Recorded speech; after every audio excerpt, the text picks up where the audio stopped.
Welcome back to the Brittany Hughes Show. Happy Thursday, everybody.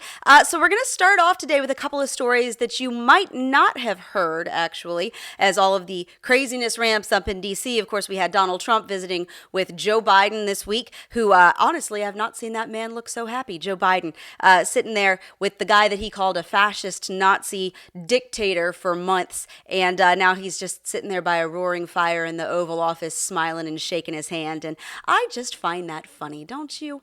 But anyway, so we've got a couple of stories that I want to get to that really have nothing to do with that, and then we'll kind of jump into some of the DC craziness because it is getting wild. It is getting wild. So first of all, the co-founder of the world's oldest and most prominent breastfeeding support organization has stepped down after 70 years this week after the organization that she helped to start in order to support nursing moms expanded its services to include gender-diluted men who want to chest feed their children. I'm sure you've probably heard that term. It's been going around the last couple of years. If you hadn't, I'm very, very sorry to ruin your day and make your coffee taste bad. Chest feeding. So when you are a gender-diluted man who believes yourself to be a woman but you do not have breasts, or if you are a woman who believes yourself to be a man but don't want to recognize that you have breasts, wherever you fall on the wackadoodle left-wing spectrum of gender identities that they have come up with that have no basis in science or biology whatsoever,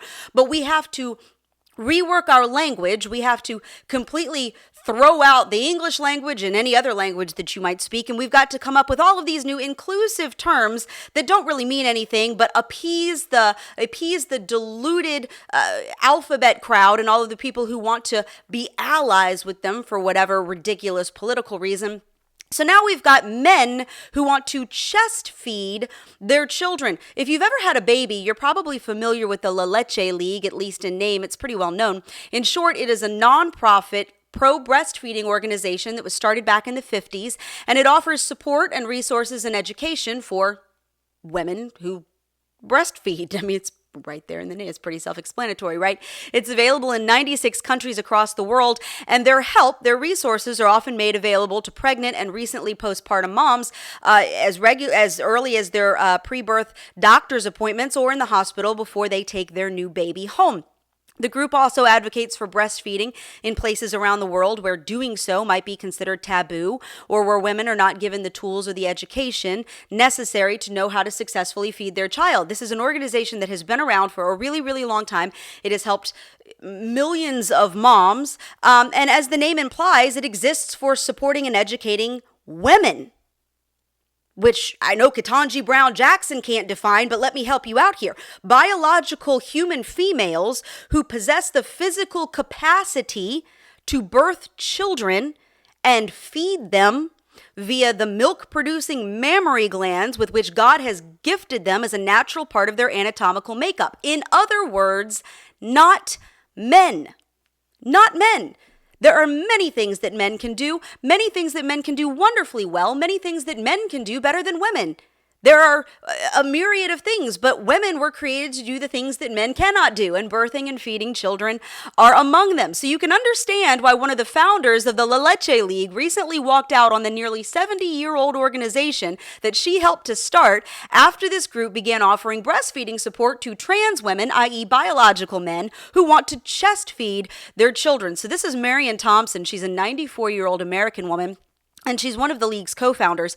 And she quit last week over the organization's inclusive decision to support men who want to let babies suck on their nipples as a gross imitation of breastfeeding. She called it a travesty that a support group for nursing moms would accommodate men who, for whatever reason, she says, want to have the experience of breastfeeding. She said in an open letter to the Leche League, quote, "This shift from following the norms of nature, which is the core of mothering through breastfeeding, to indulging the fantasies of adults, is destroying our organization." It's not just destroying her organization, it's destroying society. It's destroying the world. It is. The fact that we are putting the health and the well-being, both physically and mentally, of children, when we are putting that aside in order to accommodate the sick and twisted fantasies of gender-deluded, mentally ill adults, says an awful lot about society and just how, in my opinion, devolved, just how degenerate we have become. I think, and maybe I'm just being overly optimistic here, but I think that most people with any common sense and even the smallest basic understanding of science and biology get that there is absolutely no mistaking whatever unnaturally fueled moob juice might squirt from some chemically altered dude and his nipples with the natural milk that is produced by a lactating mother. I don't think anybody is confusing those two things or saying that they are the same thing, at least if you have any decency or an ounce of intelligence. I don't think you're buying that. And it goes without saying for the most of us, but it should be emphasized that in addition to the fact that that's ridiculous on its face, it's also not yet known, because it has not been intensively studied, what harmful effects this artificially hormone-laced liquid from a man's chest could have on a newborn baby. We are talking about something that it is not natural milk that is produced by a mother, but it is being forced by artificial hormones that are being pumped into male bodies that are not natural to them, but are trying to deceive their anatomy, trying to deceive their physical being into being something that it's not and that it will never be. I mean, nursing moms, actual nursing moms, are often advised to refrain from things like caffeine and alcohol, gassy foods, mercury, high fish. There's a laundry list of medicines that you are supposed to avoid while breastfeeding because of the effects that those things could have on a baby.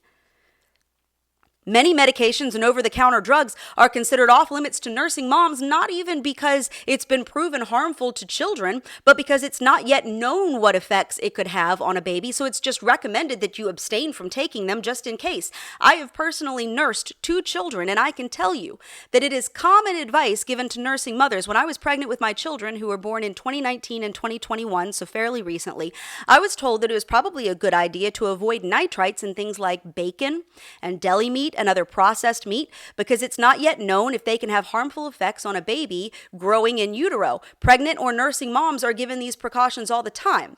But apparently, even with all of that, we're just going to chuck all those precautions out the window, and the left wants us to assume that chemically altered moob juice from some gender-confused dude's nipples is on the A-OK list of healthy alternatives to mother's milk. No, it's not. No, it's not. Nothing about science says so. But it doesn't matter. It doesn't matter. It doesn't matter that we haven't done extensive studies to make sure that this is true before we go feeding it to innocent newborn babies, because it makes some mentally ill adult man feel better about his delusion, even if that comes at the expense of innocent, helpless newborn babies' health. This is absolutely sick. This is absolutely sick. And good on Thompson for saying it out loud, even though it shouldn't have to be. The fact that this is something that even has to be discussed among a society that put man on the moon is baffling to me. Absolutely insane. Speaking of milk, and I bet you didn't know how many absolutely crazy stories about milk there would be this week, and yet here we are. Speaking of milk, Costco has been forced to recall some 80,000 pounds of perfectly good, usable, nothing at all wrong with it, stick butter after the U.S. Food and Drug Administration, the FDA, cracked down on the product's label, which apparently failed to mention that the butter sticks, quote, contain milk. It's butter. It's butter. And the FDA actually sent out this recall for both Kirkland's signature unsalted and salted butter sticks back in October, noting that while the packaging label mentioned that the butter, quote, contains cream, it didn't specify that it contains milk, which is an allergen for some people, and therefore it doesn't fall within the FDA's allergen notification guidelines. Everything is so stupid, it hurts. It hurts. We are actually having discussions in this country of whether or not juice from a biological male's nipples is the same as a nursing mother's breast milk, and whether or not stick butter contains milk from cows. This is bizarro land that we have stepped into.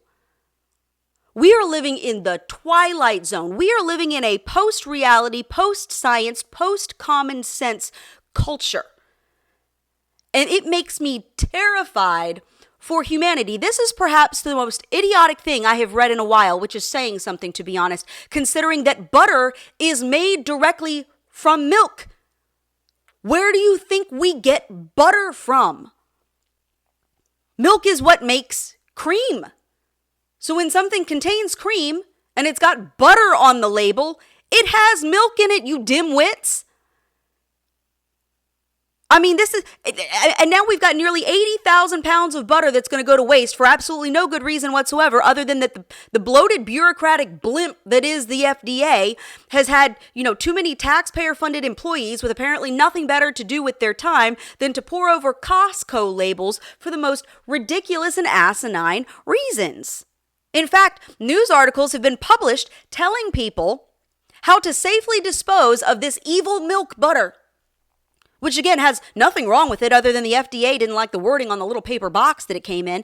And now look, I've had some people come at me in the past couple of days because I tweeted about this the other day because it's stupid, and I'm going to maintain that it's stupid. I've had people come at me and say, well, cream can actually be made from different things these days, like almond milk or whatever. And so saying, that something contains cream doesn't necessarily mean that it contains milk, and this should probably have a label on it. No, you can make 100 excuses as to why we should, put contains milk on a package of butter. Let me just say this. I completely reject that. I completely reject that premise. I don't like that we are, as a society, buying into the notion that we must protect people from their own stupidity down to the most basic level. I think that's part of what is wrong with our society. I reject that. First of all, the majority of people who have a lactose intolerance and you don't process dairy don't really have trouble with butter. I know multiple people with lactose intolerance, and I don't think a single one of them has any trouble with butter whatsoever. But even if you do, and that is a real thing, if that's something that exists for you, if you have to be told that butter with, a product that is labeled butter, not imitation butter, not margarine, not I can't believe it's not butter, but actual butter, if you have to be told that contains milk, that one's on you. I'm just going to go ahead and throw that one out. That one's on you. It's like putting a label on a can of peanuts that says contains nuts. Duh. If you didn't know that before, I'm not sure that a label is going to help you. I'm really not. But this is what we have. And this is a prime example of exactly what is wrong with the federal government. We've got a Food and Drug Administration that is funded to the tune of $8 billion a year, full of bureaucrats whose job it is, apparently, to make Costco recall perfectly good butter because the packaging did not state a common sense fact. We are a nation that is approaching $40 trillion in debt, in part because of this. In part because we have such a bloated, massive, money-guzzling government machine that believes that it is their job to run every minute detail of our lives because we are too stupid to do anything ourselves without their help, including buying butter. Which, by the way, this is why when Donald Trump announced this week that Elon Musk and Vivek Ramaswamy are going to head up a Department of Government Efficiency to try to shrink the federal government down to a manageable or at least somewhat reasonable level and cut all of the fat that has been weighing down the system while driving the cost of it through the stratosphere at the expense of the American people and future generations of Americans. The brains, or at least whatever is left of them, the brains of leftists just exploded over that very notion because the left actually believes that we need a massive government in order to run people's lives. That's the entire foundation of their platform. That's what everything they believe in is built upon. It's not that they can't comprehend that two highly successful entrepreneurs who have decades worth of experience running businesses and, efficiently managing programs and people are capable of cutting unnecessary government garbage and restoring the functionality of the system through a smaller and more efficient means. It's not that the left thinks that Elon Musk and Vivek Ramaswamy are not competent enough to do this. It's that they know that they are. That's what terrifies them. They and this incoming president and the majority of American voters who put him there and who voted for this exact kind of government reform are a threat to the very form of government that props up these bloated, power-hungry, money-guzzling, left-wing politicians and their buddies. And for that matter, they're a threat to the bloated, power-hungry, money-guzzling, right-wing politicians who promise one thing on the campaign trail and then they plop themselves down on some cozy, comfy government couch there in Washington, D.C., and they never deliver. So let's be honest. We got people like that on both sides. And the government structure is terrified that there may be people who are perfectly capable of coming in and trimming off the copious amounts of fat that we have accumulated on this government machine. The left is absolutely terrified of the notion of something like, for example, abolishing the Department of Education, which would not end public education, by the way. Perhaps one of the most discouraging things that has come out of all of this, it has revealed just how many people have become so used to dependence on the federal government to do everything and run everything that they don't realize that dismantling the Department of Education at the federal level would not abolish state departments of education. It would not abolish local school boards, and the doors on public schools across this country would not immediately close. The fact that we've got a populace that actually believes that if the federal government is not there to run something, then that thing does not exist is extremely discouraging. And I think smacks exactly of why we need to get a wrangle on our education system, because it's not very good. We have people that do not understand basic civics and how the world works. This false notion, predominantly among left-leaning people in this country, that if the federal government isn't doing it, then whatever it is simply ceases to be, is ridiculous. It's not true. And I don't know who needs to hear this today, but the federal government is not necessary to ensure that every basic function of our lives exists and runs well. As a matter of fact, when the federal government gets out of the way, oftentimes things run better. That's the point. What getting rid of the federal Department of Education would do is it would eliminate a grossly incompetent, bloated, largely unnecessary overhead structure that ends up hamstringing individual states and localities, and at the very basic level, individual schools from doing the things that are best for their students and their families in their area. If you took all of the money that we currently spend at the federal Department of Education, all the billions and billions and billions and billions of dollars that is spent paying bureaucrats at that department, and you took that money and you used it to fund students instead of systems, if you took that money and rather than pay, 47 administrative employees who have never taught in a classroom a day in their lives, and then gave it to the teacher who actually knows what the students in her classrooms need, then maybe we would see more bang for our buck in our education system. Maybe we wouldn't have an education system that continues to cost more and more and more and more every single year, while grades in the classroom plummet across the board, and we're graduating students who can barely read. Maybe we could actually afford to give teachers raises. I don't know. The possibilities here are endless. Now, I understand that there's more that goes into educating students than just funding, right? We've got a fatherlessness crisis in this country that impacts families, that in turn impacts the students who then head into classrooms, and they're bringing all kinds of personal baggage that should not have been theirs to carry in the first place, and that ends up impacting classrooms and schools. There are issues that have created the education problems that we're currently seeing in this country that go far beyond just the Department of Education and frankly go far beyond politics. There's not going to be a lawmaker or a politician or anybody that comes in that fixes all of the issues that are causing an education crisis in this country, which, by the way, immigration is another major issue that ends up impacting the education system. We have many families in states who cannot afford to take their children out of failing public schools and put them into private schools because the government does not allow them to take their tax dollars and put them toward a solution that works for their child. So there are other issues at play here that need to be dealt with. I get that, but it's an awfully good start to take the billions and billions and billions of dollars that is currently being wasted on a largely unnecessary bureaucratic system at the federal level and start putting it into education itself. That's an awfully good start. And frankly, we could go through the list of hundreds of federal agencies and departments and programs that currently exist that were never meant to be the purview of the federal government, that are found absolutely nowhere in the United States Constitution, many of which were created by government to solve problems that were created by government in the first place. We could go through with a hatchet and start cutting all kinds of unnecessary stuff, not because the thing itself is necessarily bad or because people don't need it, but because it doesn't need to be handled at the federal level.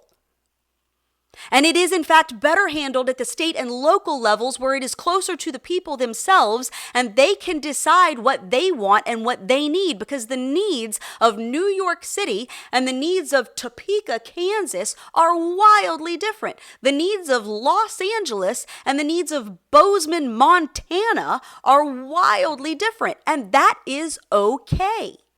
Not everything that is good or necessary or is helpful to people's lives needs to be handled at the federal level.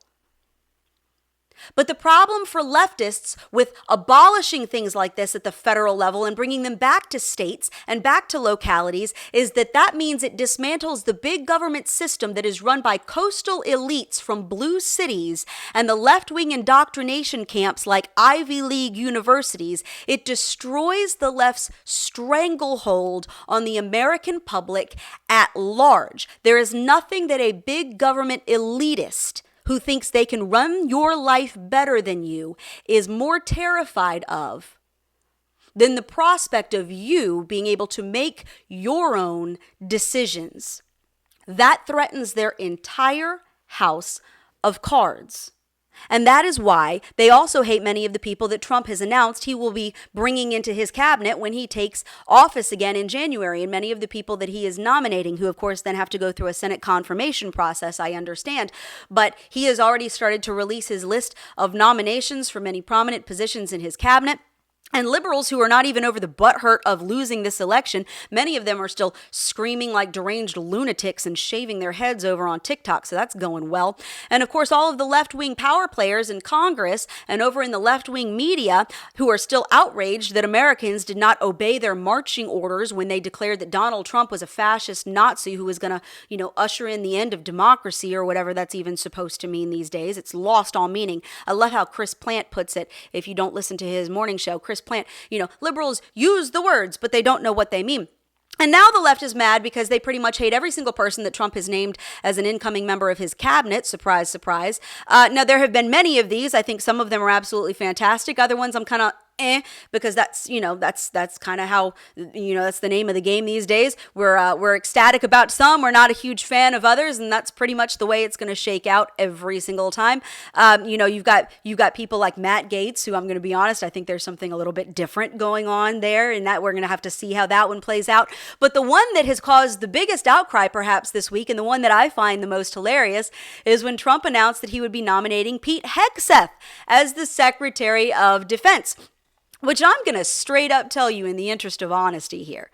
I did not have that one on my bingo card. I don't think a lot of people did. I think the rest of Trump's picks have largely been spot on for the most part. I think Rubio for State Department, Waltz as National Security Advisor, I think John Ratcliffe for CIA, I think are fantastic picks. But I did not see Pete Hegseth coming. I did not. But the more I've thought about this and the more I've actually considered it rather than just, immediately make assumptions and start having opinions that are based in untruth. The more I've actually looked at this, the more I think it makes some sense to me, and the more it exposes the left's insanity and why the voters rejected it this past election. So you may know Pete Hegseth, right? He's probably most well known as he's one of the co-hosts of Fox and Friends Weekends over on Fox News, which of course, the left is going to hate him simply based on that alone. He could be a liberal commentator, which he's not, but he could be a liberal commentator over on Fox and Friends, and they would immediately hate him simply because of who he works for. And to hear the left-wing maniacs screaming this week, that's all Pete Hegseth has ever done. He is a morning show co-host. That is all he has ever done. Here's how Joy Reid described him, for example. Former and future president is moving quickly to fill the clown car and round out his cabinet before he changes his mind and fires them all. Moments ago, Trump announced that He has selected Fox Weekend morning show host, you can't make this up, Pete Hegseth, to serve as Secretary of Defense, because why not? So that's all Pete Hegseth is, right? Except it's not. It's not, because the left lies to you. It's what they do. In case you didn't know, Pete Hegseth got his bachelor's from Princeton and he's got a master's degree from Harvard. He was commissioned as an Army infantry officer in the Minnesota Army National Guard in 2003, where he was awarded the Army Commendation Medal. He volunteered to deploy to Baghdad and Samarra. During his time in Iraq, he was awarded the Bronze Star twice and the Combat Infantryman Badge, as well as another Army Commendation Medal. He's been deployed to Afghanistan with the Minnesota National Guard, and he was a senior counterinsurgency instructor at a training center in Kabul. And that's just kind of his military resume in a nutshell. He has also worked for veterans advocacy nonprofits and organizations. And I'm telling you this in case you didn't already know, because God knows the Washington Post is not going to print it. Now remember, I will point out here, Tim Waltz also served in the Minnesota Army National Guard.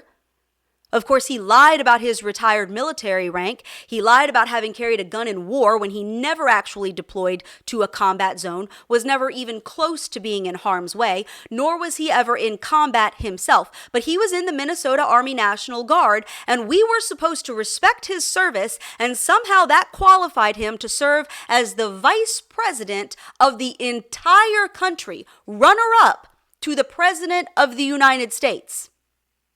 But Pete Hegseth served in the Minnesota Army National Guard, volunteered to deploy to Iraq and Afghanistan, actually served in combat where he earned 2 Bronze Stars and a Combat Infantryman Badge. But somehow, because he's got a pretty face and he makes a halfway decent morning show host, he's not qualified to be the Secretary of Defense. Funny how that works, don't you think? Interesting how the goalposts have shifted. The leftist media want you to think that Donald Trump was just so obsessed with Fox News that he plucked some uneducated, inexperienced, unqualified yahoo off a morning show couch and said, hey, want to give SecDef a whirl?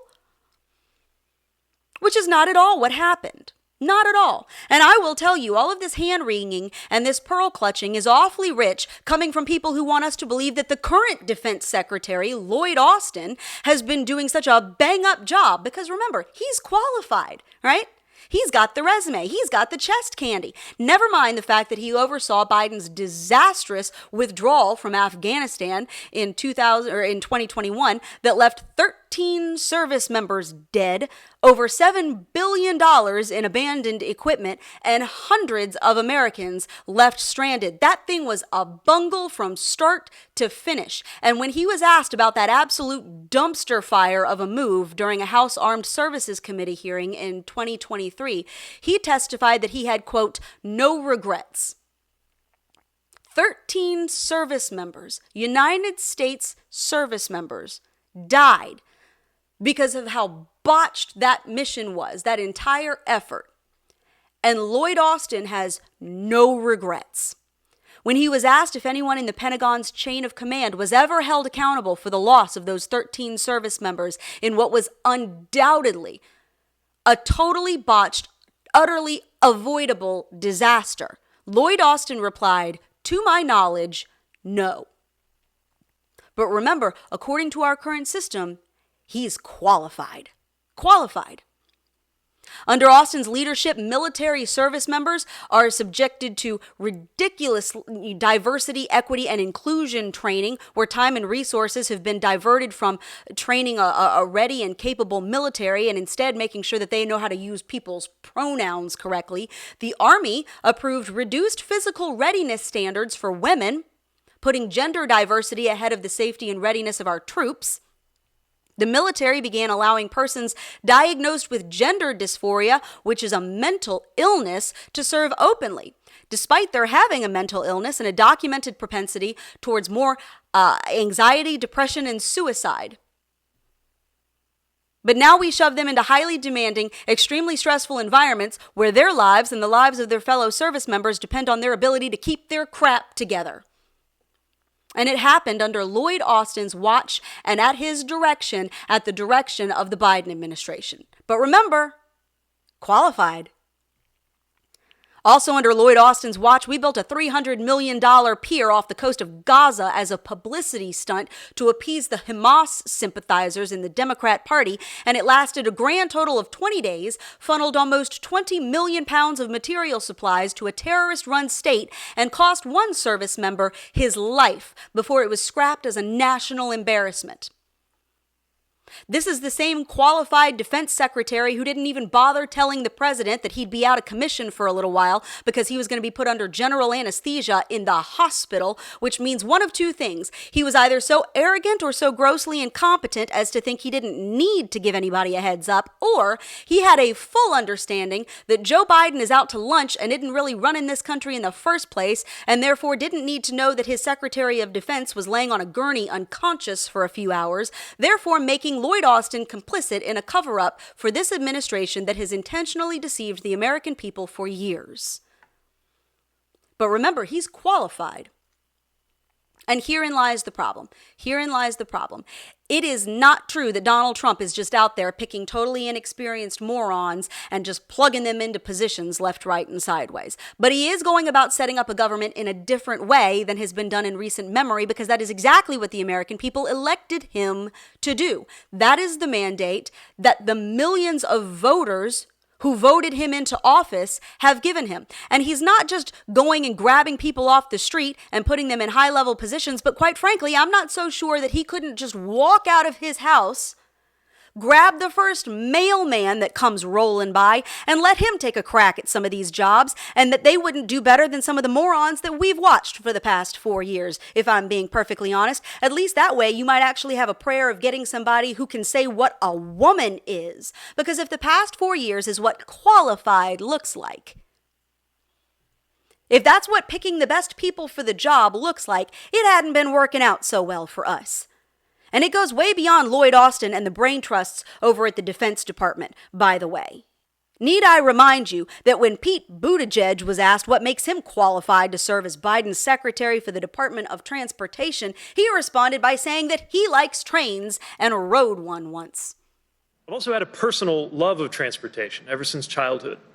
More than once as a college student, I would convince a friend to travel nearly 1,000 miles back to Indiana with me on Amtrak. Though I know that in this administration, I will at best aspire to be the second biggest train enthusiast around. Which, if that's the criteria, that means that any 4-year-old boy in America could be the transportation secretary. Are you kidding me? Pete Buttigieg was a diversity hire whose highest ranking position had been the mayor of South Bend, Indiana, who was put in charge of our national transportation infrastructure because he was a little gay man and the Biden administration wanted to prove that they cared about diversity. This is the administration that hired a man named Rachel Levine to be the U.S. Assistant Secretary of Health, despite the fact that this is a mentally ill guy who doesn't understand that men are not women and women are not men. This is the administration that hired a mustached, cross-dressing luggage thief to head up our nuclear waste disposal program, and then had to can this dude because he was nicking women's suitcases from airport baggage claim turnstiles, and not once, not twice, but 3 times. I'm not sure that the Biden administration and the leftists who have propped it up for the past 4 years have any room to talk when it comes to cabinet picks or administrative hires based on qualifications. We have all sat and we have watched Karine Jean-Pierre stand at the White House podium and spew unintelligible nonsense for the past 4 years because she's a black lesbian who was chosen for the job because she was a black lesbian and not because she knew her head from a hole in the wall. Kamala Harris herself, she was a diversity hire who was picked for her gender and the color of her skin because she had done absolutely nothing, literally nothing, to qualify her as vice president. She was a senator who did nothing. She was tasked as Biden's border czar, another role for which she was not qualified in the slightest. She took one little trip to a town that wasn't even on the border, much less one of the hot spots for illegal immigration. She did a quick little photo op. She got back on the plane to D.C., and then she promptly forgot all about the border crisis while the rest of the nation got bowled over by it. Is that what your definition of qualified looks like? Is that the standard that we're supposed to measure this by? And for that matter, Joe Biden was not qualified to be president. He was a law student with a history of plagiarism and crappy grades who then spent 3 decades as a senator hemming and hawing up on Capitol Hill and collecting a tax-funded salary. He never served in the military. He never ran a business, unless you count, Hunter Biden's illicit ones. He had never run a state. He spent 8 years as the Biden administration's or the Obama administration's official gaffe machine, and that's his resume in a nutshell. And now he's a president who has spent half his term in office sitting on a beach in Delaware, who can't even form a sentence. As of this moment, we're not even sure who's running the country because God knows it ain't him. So please tell me more about Pete Hegseth and how he's unqualified, incompetent, and a danger to this nation. He's not. And Trump is not. And the tens of millions of Americans who voted for change in government because they are sick and tired of a group of elitist politicians and bureaucrats telling them that they are too stupid to form an opinion or to do anything themselves, that we need the federal government to run every minutia of our lives because we're just a bunch of drooling idiots. They are not a threat to this country. They are a threat to the left-wing establishment that wants nothing more than power and control. That's what they're a threat to. They're a threat to a government that wants its hands in every single aspect of our world. They're a threat to big government spending and corruption. They're a threat to the status quo and a threat to the good old boys who've been sitting there in D.C. for the past 30 years, who've gotten us stuck in, almost $40 trillion worth of debt, a failing education system, a crumbling culture, a busted border, and a bunch of foreign wars. And that, my friends, is why the left is absolutely pissing themselves. And it is hilarious to watch, if I'm being quite honest. So buckle up, grab the popcorn. This one's going to be interesting. With that, that's the Brittany Hughes Show for this Thursday. I hope you'll be back with me next Thursday. In the meantime, head over to Apple Podcasts, hit the subscribe button on the Brittany Hughes Show so you don't ever miss an episode. You can also subscribe to the Newsbusters podcast with Tim Graham on Mondays, Wednesdays, and Fridays. I will see you guys back here next Thursday. I hope you have a fantastic weekend and a blessed week ahead.